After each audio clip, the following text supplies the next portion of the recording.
l'édito de Djameldine Benchenouf. Salam alaikum, Azul Filaoun, bonsoir. En Algérie et dans toutes nos mœurs, l'excès est chez lui.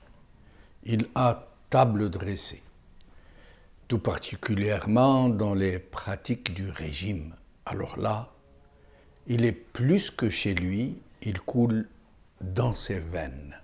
Ainsi, par exemple, la pléthore des personnels dans tous les secteurs de l'État est significative de ce dysfonctionnement, de cette incompétence crasse qui distingue ce système qui a des yeux et des oreilles partout et de l'utilité nulle part.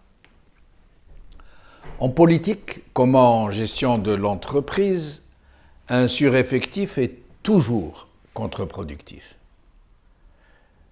Ainsi, dans les années 70, après le lancement de la gestion socialiste de l'entreprise, la GSE, et de la révolution agraire, le mot d'ordre était d'absorber tous les chômeurs pour neutraliser toute velléité de contestation populaire. Le régime aurait très bien pu allouer une indemnité de chômage à ceux qui ne travaillaient pas et permettre ainsi de faire tourner rationnellement les usines selon des normes optimales de rendement et d'organisation. Au lieu de cela, toutes les entreprises devaient recruter bien plus que ce qu'elles devaient. Le régime voulait avoir tout le monde sous les yeux. Il en a découlé que non seulement les charges financières ont dépassé le seuil tolérable, mais que la gestion rationnelle des effectifs, pour un rendement optimal, comme je viens de le dire, et de qualité, n'était plus possible, n'était plus faisable. Dans toutes les entreprises, toutes, les effectifs réels étaient en moyenne du triple de ce qu'il fallait. J'en sais quelque chose personnellement. J'étais gestionnaire des ressources humaines d'une usine de chaussures à Sidi Bel Abbès, dont les besoins en ressources humaines étaient d'une centaine environ et qui a été sommé d'en recruter 350, de leur verser la PRI, prime de rendement individuel, la PRC, prime de rendement collectif, une quote-part du bénéfice annuel, alors qu'elle était régulièrement et chaque année déficitaire. Ces comptes en rouge. Cerise sur le gâteau, nous avions une assemblée des travailleurs de l'unité, l'ATU, et une cellule du parti FLN, dont les membres passaient le temps en réunion et en convocation de l'ensemble du personnel pour des speeches de circonstances.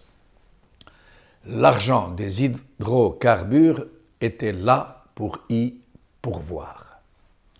Au sein de l'administration, du gouvernement, du parti FLN, de l'UJTA, de l'UNFA, des autres organisations de masse, les radios, les journaux, la télé, public, tout ça, même logique. Idem pour les clubs de football où il y avait plus de gestionnaires que de joueurs. Pour Air Algérie, la CNAN, les ambassades, les consulats, pléthore partout, efficacité nulle part. Mais la foison, la profusion, la prolifération étaient dans deux secteurs particuliers. L'armée et les services de sécurité qui, ramenés à la population, étaient parmi les plus pléthoriques du monde, les plus budgétivores aussi. Mais l'argent des hydrocarbures était là pour y pourvoir. Et c'est toujours le cas aujourd'hui. Entre l'armée, la police, la gendarmerie et les services de sécurité militaire, il y en a 30 à la dizaine. Pas 12 à la dizaine, 30 à la dizaine. Mais l'argent des hydrocarbures est là pour y pourvoir. Le record des records et qui dépasse même les ratios de l'armée et des services de sécurité. Une pléthore prodigieuse. Réchi Kbir, Soug l'Eid, 100 à la dizaine.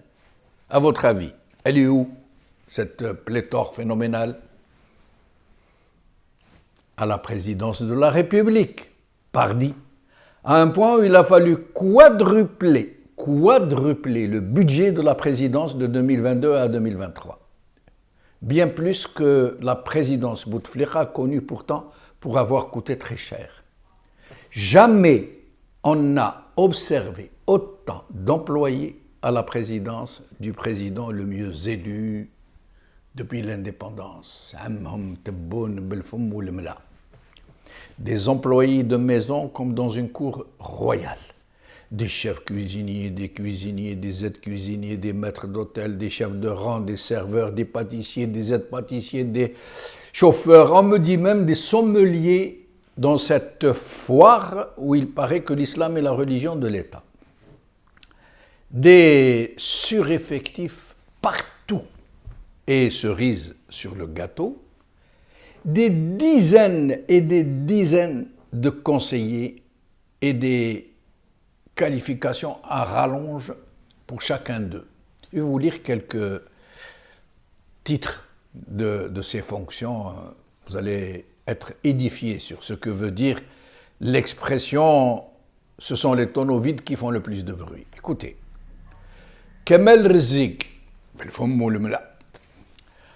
conseiller chargé du commerce, de l'approvisionnement, du contrôle, de l'importation et de l'exportation. Mohamed Boukhari, conseiller chargé des finances, de la banque et du budget, ainsi que des réserves de change, des marchés publics et des autorisations internationales. Mohamed Sghir Sadaou, conseiller à l'enseignement supérieur, la formation professionnelle, la culture, les affaires religieuses et les zaouïas, etc., etc. Toute une cour des miracles de ces spécialistes escouloirs de la présidence. L'argent des hydrocarbures a encore quelques décennies avant de s'épuiser. D'ici là, tout ce beau monde aura déménagé dans ses bases arrières là-bas. Qala khair.